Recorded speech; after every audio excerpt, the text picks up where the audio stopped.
Donc quel type de bien vous recherchez? Un 3 pièces. Et votre situation professionnelle, c'est? Je suis en CDD, mais ma femme est en CDI chez Renault. Aïe. Ah, ça vous fait quoi par mois, à deux? On arrive à 2000 €. Ah, là on n'aura rien pour vous. Ah bon? Ah non, là c'est cuit. Et en 2 pièces non plus? Ah non. Un studio alors? Bon, même pas, non. Mais et qu'est-ce qui nous reste alors? Bah, il vous reste la forêt.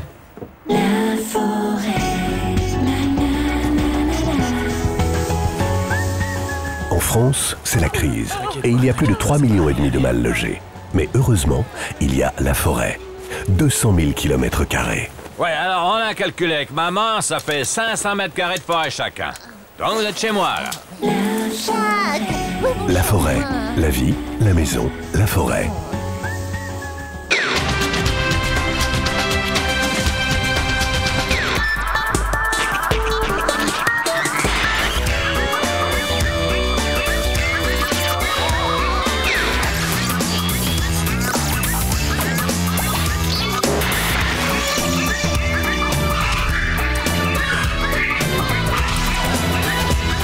L'événement de ce mardi 25 janvier, c'est ce drame. Malgré l'annonce du plan grand froid, cette nuit, une femme est morte de froid dans la rue. C'est terrible, mais je le dis au SDF, gardez la positive attitude.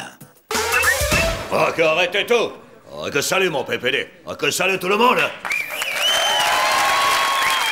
Johnny, enfin, qu'est-ce que vous fichez ici? Je vous croyais en Provence, moi, en coulant des jours heureux. Ah que ouais mon PPD. Mais que tu as vu dans la rue, les pauvres gens tout bleus de froid qui dorment dans des cartons comme des schtroumpfs. Que tu trouves ça rigolo, toi mon PPD? Un jeu de société qui accepte une telle injustice? Non, Johnny, mais vous énervez pas, personne trouve ça rigolo, mais il y a des gens qui s'en occupent. Il y a l'abbé Pierre. Attends mon PPD, hein. On va pas laisser un vieux monsieur tout seul de 80 ans s'asseoir son vieux derrière dans la neige pour sauver les schtroumpfs, hein. Que c'est indécent, ça. Oui, mais monsieur, moi, je peux rien faire. Je travaille. Que ton Johnny, qu'il a une idée pour réchauffer les schtroumpfs qui ont froid dans leurs cartons en papier ondulé. Qu'il faut leur ouvrir les halles des immeubles. Leur donner son numéro de touche qu'on tape en bas de l'immeuble avec les doigts. Oui, le digicode. Que ouais, le guilicode. Le guilicode, que c'est le pire ennemi du schtroumpf. C'est une bonne idée, ça, Johnny, c'est vrai. Dire qu'il suffirait d'être un peu moins égoïste, d'ouvrir sa porte d'immeuble pour qu'au moins il passe la nuit au chaud dans le hall, c'est génial, ça, Johnny. Que je suis content que ça te plaise, mon pépé, les chéris. Bien que je te serre ton cœur sur ma veste en vache. Vous savez, c'est normal, hein, quand il s'agit de solidarité. Que t'es gentil, hein. Que c'est quoi ton adresse? Hein? Bah, ton adresse, où qu'elle habite? Pourquoi moi non? Moi j'habite pas à Paris, je suis loin. Et puis non, c'est pas beau chez moi, le hall est tout petit et 103 rue Charles de Gaulle. Ton numéro de digicode? Bah, je sais plus, hein, il change tout le temps, alors... 47B53. Que voilà mon PPD. Que c'est pas plus dur que ça. Alors je récapitule. Envoie la technique. Waouh! Que si vous connaissez un schtroumpf qui a froid, envoyez-le à Opération On dort tous chez PPD. 103 rue Charles de Gaulle, tapez le code 47B53. Johnny, vous êtes faux! Sinon, que vous ouvrez votre code d'immeuble à vous pour que les schtroumpfs ils ont pas froid cette nuit dans les cartons. Oui, chacun donne le sien, c'est mieux ça, hein? Ça va pas, Johnny. Que ouvrez vos portes d'immeuble. Waouh! Ça va, vite les reste.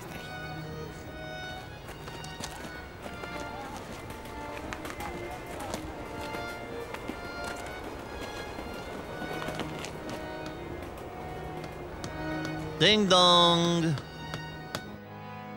Oui, j'arrive.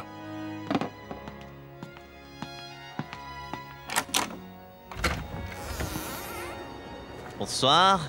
Ah, monsieur Borloo, ça va? Bien, bien. Alors je viens visiter mes logements sociaux, les 400 000 qu'on a construits. C'est gentil. Entrez.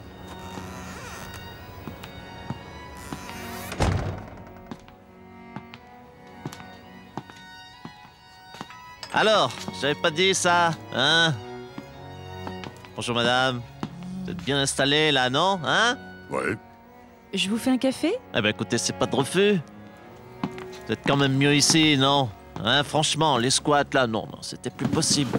Les enfants ne sont pas là? Dans leur chambre. Je peux?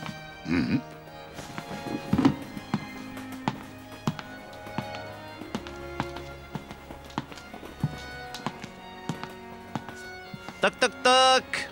Ouais. Alors les gars, qu'est-ce que vous faites? Bah, regarde la télé.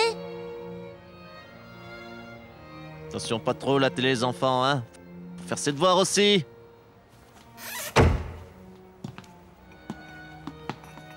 Votre café, monsieur Borloo. Ah, merci. Le sucre? Oui, un. Merci. Ah, ça me tenait à cœur ce projet. C'était le mien, il fallait que je le fasse, quoi, hein. Surtout quand je vois le résultat, je me dis j'ai bien fait. Tant pis pour le travail, les heures, les angoisses. Ah, j'ai embêté Chirac avec ça, mais ça valait le coup. Quand je vous vois là, moi, ça me... ça vaut toutes les médailles. Les logements sociaux, Jean-Louis Borloo en a rêvé. Après, il a rencontré Jacques Chirac. Puis bon, vous connaissez la suite, hein. Voilà. Sans transition politique pour certains experts, les aides sociales sont un frein à la relance économique. Une théorie intéressante, parfois difficile à expliquer sur le terrain. Regardez.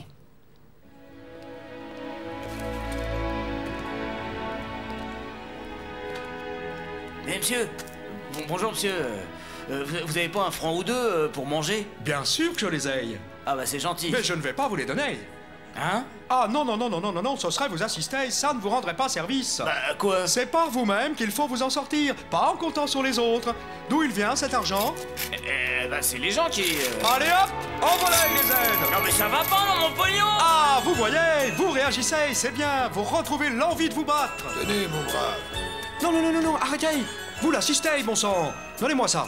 Non mais ouais, calme-toi. Et ce manteau, qui vous l'a donné? Eh ben, l'abbé Pierre. Encore assisté. Donnez-moi ça.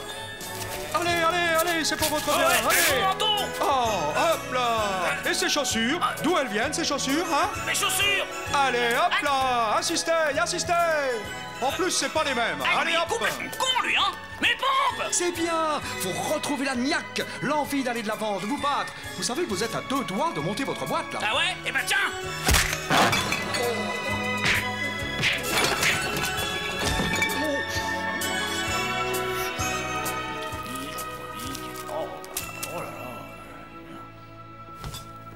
Oh là là là là là là, ça va, monsieur? Oui, oui. J'ai expliqué le b.a.-ba du libéralisme à ce pauvre homme. Je crois qu'il a bien compris. 1 euro ou 2 pour manger, s'il vous plaît. Madame, monsieur, vous avez pas une petite pièce? Pourquoi faire? Pour manger. Vous auriez pas 1 ou 2 euros? Mais man, mais tu sais, mais l'argent, mais c'est pas une solution. Pour manger, si. Mais t'as tout faux, man. Dès que t'as de l'argent, l'État, il te le prend, man. Ouais, mais là, j'ai faim.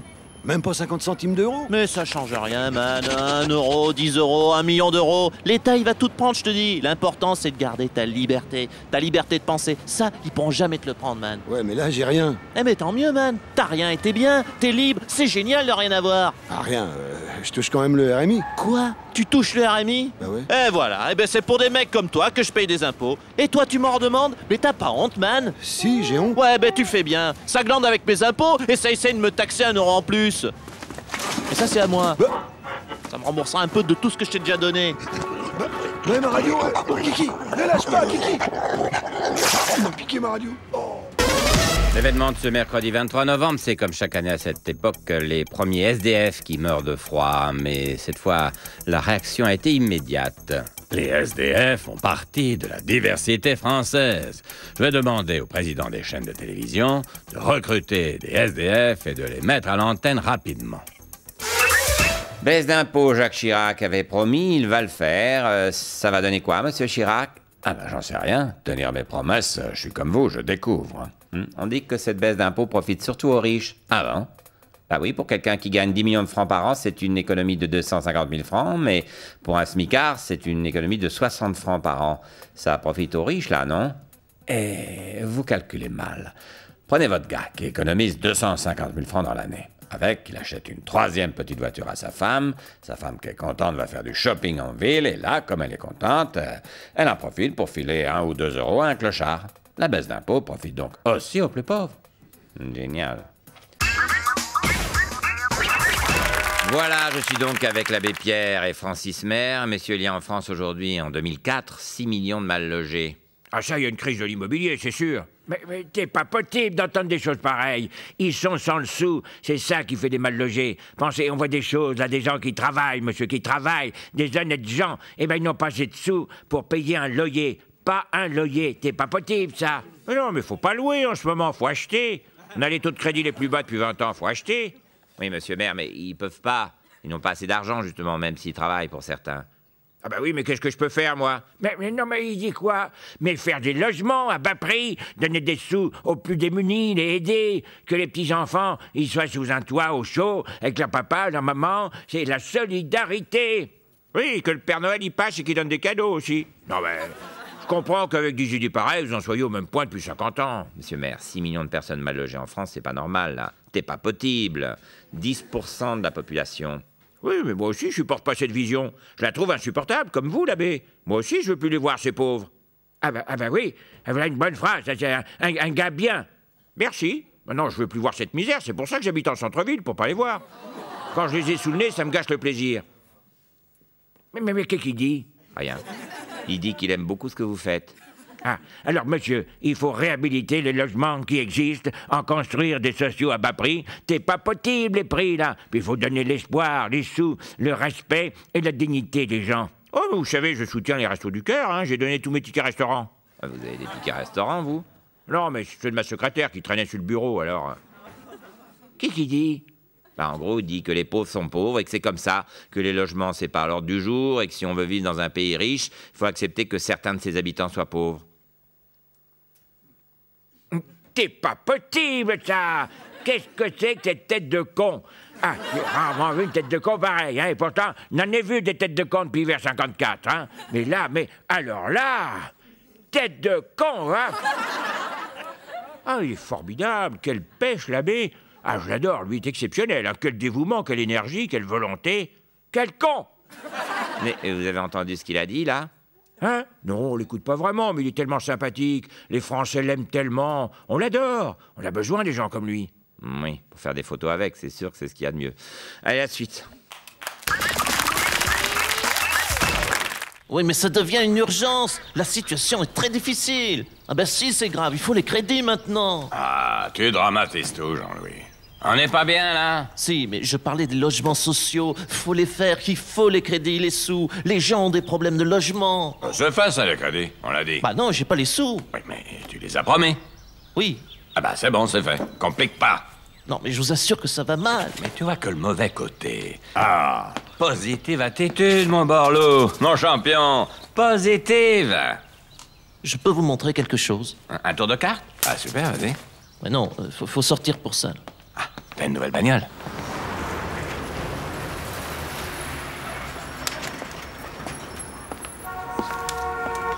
Vous venez pour l'annonce? Oui. Eh ben, c'est là. Alors voilà, là vous avez l'entrée, le séjour, la cuisine et la chambre. Vue imprenable sur la Seine. Et les douches municipales sont à 5 stations de métro à peine. Et c'est 1200 € tout compris. Oh, tout compris. Enfin, les piles de la lampe et le gaz du réchaud, c'est pour vous aussi, hein. Oh, c'est un peu cher quand même. Ah bah c'est des prix, c'est le marché, c'est la vie. Bah oui, mais pour nous, ça fait beaucoup. On n'est que cadre, alors... Vous avez des garanties, j'espère? Oui, voilà nos 3 derniers bulletins de salaire. Et la caution solidaire.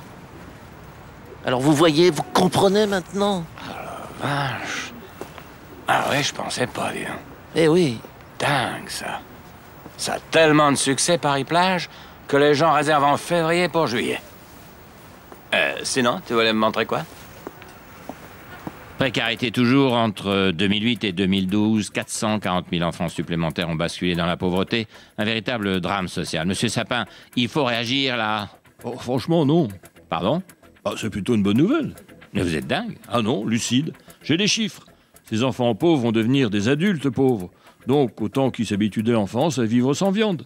Quoi? Mais vous pouvez pas leur promettre un meilleur avenir? Ah, bien sûr, si je leur mens. Je peux leur dire qu'ils vont devenir riches et rouler en Ferrari. Et c'est pas ce qui va se passer. Ça va si mal que ça? Bah, disons que la France, c'est la Grèce, mais sans le soleil.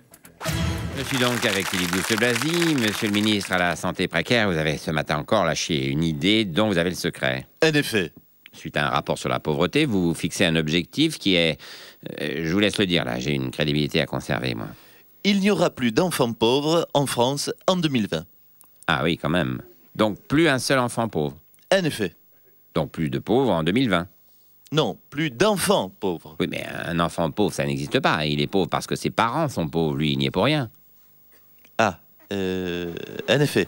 Mais oui, les parents, oui. Non, pas les parents. Juste les enfants. Vous pouvez expliquer? En effet.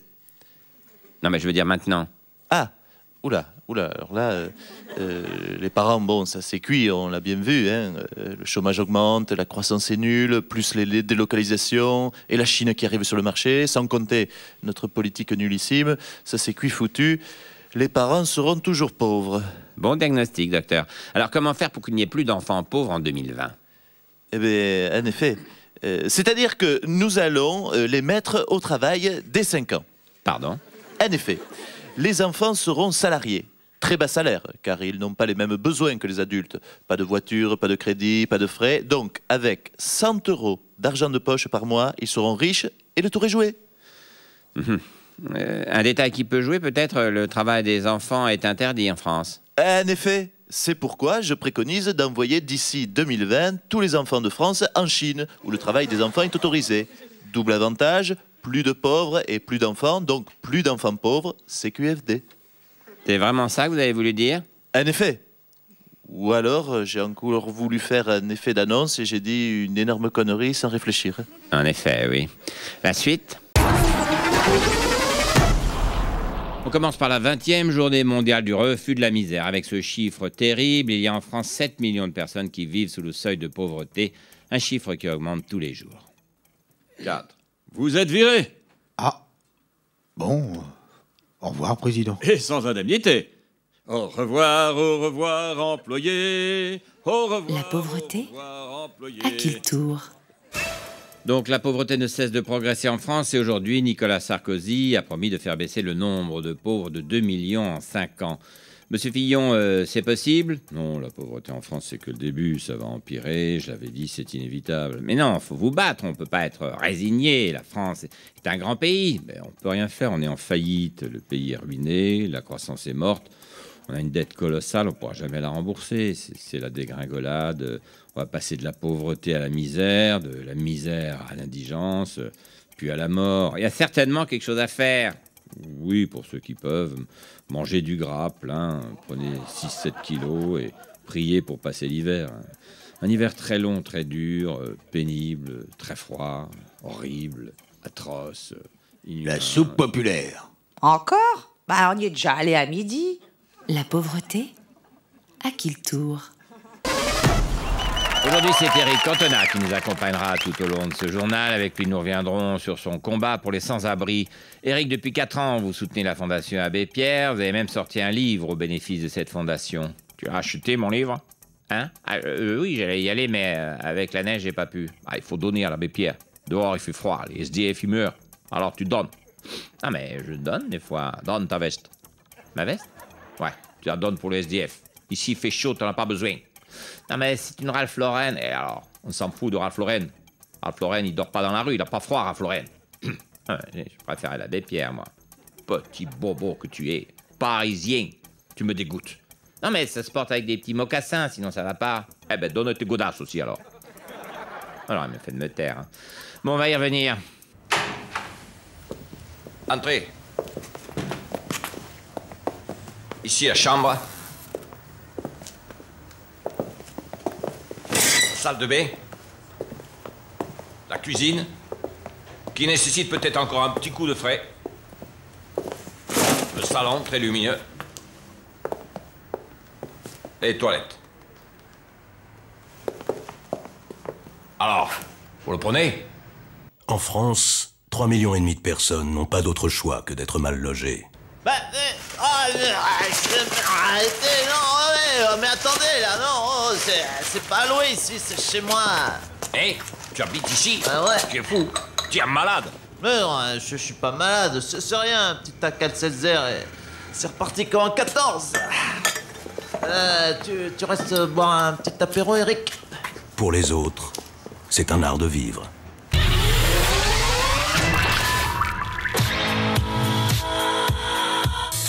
Cette semaine dans Automoto, comparatif entre deux familiales leaders sur leur segment, le Volkswagen Charan et le Renault Espace. Alors, autant l'avouer d'emblée, si nous avons été bluffés par l'habitabilité du Charan où une famille de 4 peut vivre aisément, nous avons été déçus par la conception de l'espace, et en particulier par les attaches centrales des ceintures de sécurité qui ne s'abaissent pas et interdisent un troisième couchage au centre. En revanche, nous avons apprécié sur les deux modèles les rangements fonctionnels disséminés un peu partout. Nouveau bon point pour le Charan, avec un coffre d'un volume de 3 enfants contre 2 pour l'espace.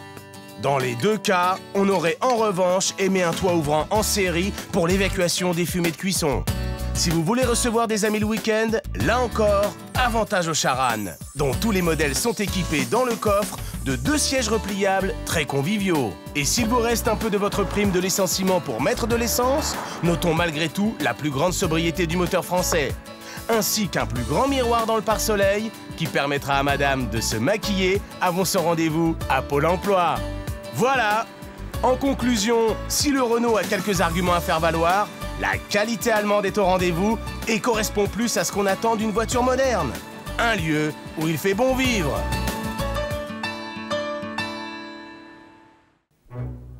Françaises, Français, chaque année, vous êtes davantage à connaître la précarité. Chaque année, vous êtes plus nombreux sous le seuil de pauvreté. Les perspectives d'emploi sont nulles, les prix du gaz et de l'électricité vont augmenter, l'avenir est morose. Et là, vous vous dites, l'important c'est la santé. Hélas, ce matin, le ministère de la Santé a annoncé qu'une nouvelle liste de médicaments qui auraient pu vous soulager ne seront bientôt plus remboursés. C'est donc le moment ou jamais de vous souhaiter bonne chance. Bonne chance est une campagne officielle du gouvernement français. Jacques Chirac et le président du Brésil, Lula, ont pris la tête d'une coalition pour lutter contre la pauvreté dans le monde. Concrètement, ça va se passer comment? On va lutter contre les pauvres. On va leur envoyer l'armée, on va les éliminer tous. Non, c'est pas ça, Jacques. Hein? Ah non, oui, évidemment, c'est pas ça. On n'a pas d'armée de toute façon, hein? Eh ben, c'est quoi alors? On va créer une taxe mondiale sur les transactions financières pour aider au développement les pays les plus pauvres. D'accord, très bien. C'est terrible de laisser des pays pauvres quand on voit des pays comme l'Afrique, le Brésil, le Nord-Pas-de-Calais, c'est insupportable. Loulou, faut pas traîner là. Faut se dépêcher d'aller au buffet parce qu'avec tous les pauvres qu'il y a, ils vont tout nous bouffer. Avoir des odeurs de cuisine à la maison aujourd'hui, c'est pas toujours facile. Heureusement, il y a les odorisants d'Airwick. Les odorisants d'Airwick, c'est 5 nouveaux parfums d'intérieur inédits pour faire comme si vous aviez encore de quoi cuisiner à la maison. Retrouvez toute la convivialité d'un bon plat de frites. L'exotisme des sardines grillées. La tradition d'un bon gratin de chou-fleur. Et pour tous les nostalgiques du poisson, Airwick a spécialement créé d'eau de cabillaud. C'est ici que ça sent bon? Oui, c'est les nouveaux odorisants d'intérieur d'Airwick. Ah, génial! Il n'y aurait pas senteur Corona? Pleine de ses soifs.